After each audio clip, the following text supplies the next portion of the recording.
What's going on, guys? Aco here with another tips and tricks video for you, and this time we're talking about the importance of rotating defensive options in DBFZ. The DBFZ is usually thought of as a very offense-heavy game, and it is. It's a game that definitely rewards offense, but it is very balanced on the defensive end as well. The game actually has more defensive options than it does offensive ones. But despite that being the case, blocking in this game has generally gotten a bad rap. In most situations, players will choose to challenge with buttons over just about anything else. That is due to the fact that I believe that defense is overall misunderstood in this game. When players like myself recommend that you should block more, we don't mean that you should just sit there and be a wall. You know, no one is Goichi, and not everybody has those kinds of reactions. The truth is that you do have to challenge from time to time in order to stop your opponent from just running over you. However, the key difference between a challenge and a straight up mash is knowing when it's the right time to throw out a button and when it's more risky. And not just that, due to the way this game's defensive mechanics are set up, you do have to block in a lot of situations, but for the most part, you don't have to block for that long. And that is due to the fact that you have a lot of options that you can rotate in order to make it more difficult for your opponent to stay on top of you. And that's what we're going to be covering today. So we're going to go over the main tools at your disposal that you should be rotating in order to stop your opponent from comfortably mixing you up. And with all that out of the way, let's go ahead and jump right into it.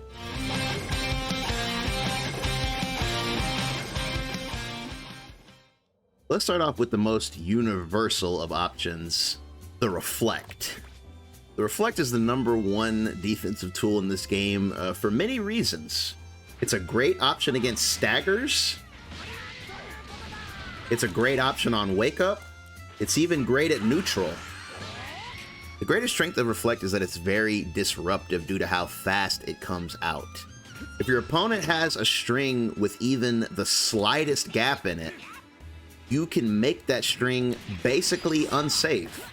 In most instances, it'll force your opponent to alter their offense just in order to prevent you from possibly reflecting them. And that in and of itself is Reflect's biggest strength, is that it opens up other options for you. In most instances, the best way to beat a Reflect is by committing to a bait. But if your opponent is baiting, that ultimately means they're giving you an opportunity to challenge. Constantly mixing up when you want to reflect and when you want to actually challenge is a great way to keep your opponent guessing. Next up, let's talk about Raw Tag. Raw Tag is strong for a number of reasons. The main reason is just the speed factor. A Raw Tag happens almost instantly. It's effectively a super dash without any sort of startup animation. And the closer you are to the corner, the more quickly it comes out and the harder it becomes to react to. Now, what truly makes this incredible as a defensive tool is that it is 100% passive. You do not have to commit to this option in any way. You can simply hold the button of any available assist that you can tag with while you are in offense, and if your opponent leaves a big enough gap, you will tag automatically. Much like Reflect, this creates a situation where your opponent will have to actively look out for this option and choose a very dedicated way of stopping it. And also, much like Reflect, if your opponent is baiting, that means you have an opportunity to get out of pressure altogether. And of course, just as with Reflect, this is not an option I'd recommend using too often, as it is quite punishable if your opponent does predict it. But if you do rotate it well, again, it becomes incredibly hard for your opponent to get a read on what option you're going to choose. The next option we're going to cover is Guard Cancel. Guard Cancel is very different from both Raw Tag and Reflect for multiple reasons. The first being the most obvious, that it actually does cost meter to Guard Cancel. It costs you 1 bar. So you're not going to be able to guard cancel in all situations, as well as there are certain situations where your assists may not be available for a guard cancel, so this is not an option that's always on the table. Besides just not being available all the time, this is also one of the most difficult defensive options to utilize correctly.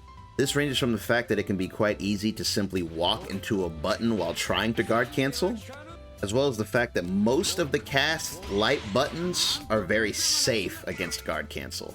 That means when choosing this option, you have to be very aware of your opponent's string habits, and you basically have to look for heavier buttons. If your opponent whiffs a button, it's very difficult for them to punish your guard cancel, if at all. The one situation that guard cancel is basically designed to beat is special moves. So if you ever see your opponent commit to a special move, or if you know a special move is coming, that is the safest time to go for a guard cancel.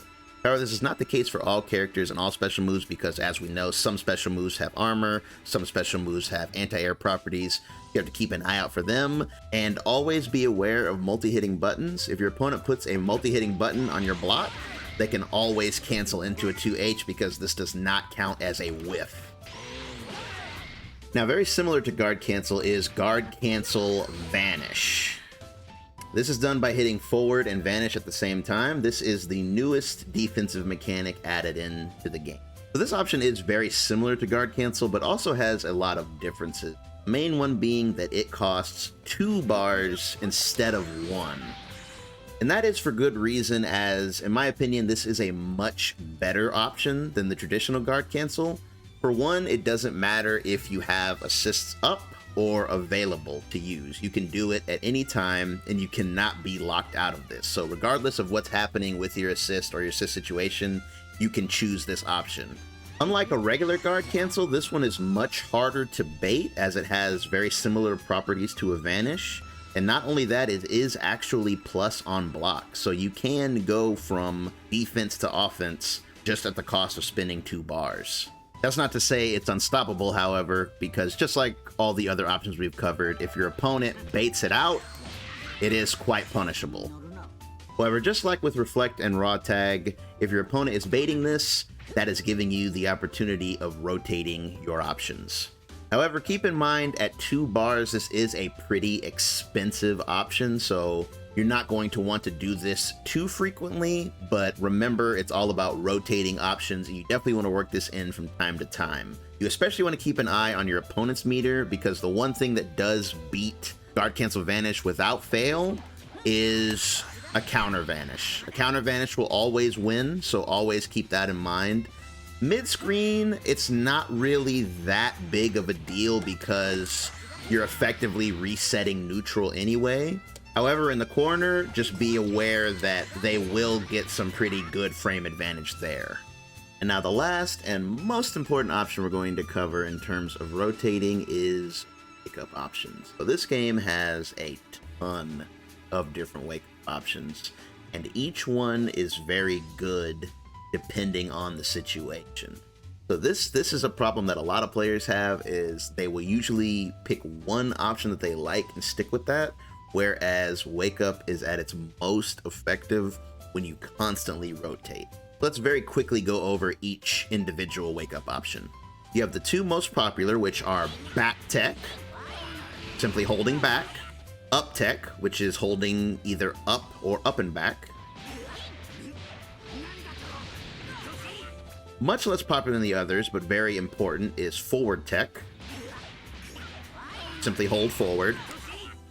And just right there, you see why it is important to rotate, because as you see, an IAD option with a button is usually what most people choose in that situation, because in most cases, against most characters, it will cover an up tech and a back tech at the same time. However, mixing in a forward tech will ruin that setup. Your opponent has to do something very specific to stop you from forward teching. And then, of course, there is the very popular in tournament play and high-level play in general, the delay tech.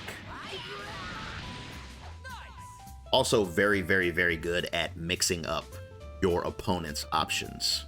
Now, the most important thing to note about delayed tech is that you do not have to hold the button down the entire time. A lot of players will do the maximum amount of time.